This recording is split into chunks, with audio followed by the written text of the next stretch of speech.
NATO সম্মেলনে যখন ইউক্রেনকে সহায়তার বন্যায় ভাসাচ্ছে পশ্চিমারা, তখন স্রোতের বিপরীতে ফিলিস্তিনিদের উপর নির্যাতনের বিরুদ্ধে সরব হলেন স্পেনের প্রধানমন্ত্রী পেদ্রো সানচেজ।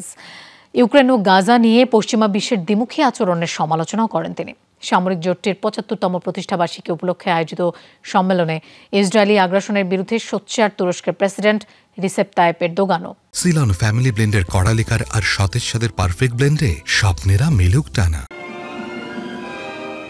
সামরিক জোট ন্যাটোর সম্মেলন, অথচ সদস্য না হয়েও আলোচনার বেশিরভাগ জুড়েই ইউক্রেন। ৩২ দেশের নেতাদের পাশাপাশি এতে অংশ নিয়েছেন ইউক্রেনের প্রেসিডেন্ট ভলোদিমির জেলেনস্কিও। ইউক্রেনে হামলা চালিয়ে আন্তর্জাতিক আইনের লঙ্ঘন করছে রাশিয়া, এই অভিযোগে কিয়েভকে অকুণ্ঠ সমর্থন দিচ্ছে পশ্চিমারা। ন্যাটো সম্মেলন থেকেও এসেছে বিপুল সহায়তার ঘোষণা। অন্যদিকে গাজায় ইসরায়েলি আগ্রাসন গুরুত্বই পায়নি সম্মেলনে। গাজা ও ইউক্রেন নিয়ে পশ্চিমাদের দ্বিমুখী অবস্থানের সমালোচনা দীর্ঘদিনের।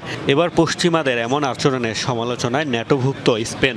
অন্য পশ্চিমা নেতাদের কাছে যখন উপেক্ষিত ফিলিস্তিনিরা, তখন স্রোতের বিপরীতে দাঁড়িয়ে যুদ্ধবিরতির আওয়াজ তুললেন স্পেনের প্রধানমন্ত্রী পেদ্রো সানচেজ। যদি জনগণকে বলি যে আন্তর্জাতিক আইন রক্ষার জন্য আমরা ইউক্রেনকে সমর্থন দিচ্ছি, তাহলে আমাদের গাজার ক্ষেত্রেও একই পদক্ষেপ নেওয়া উচিত।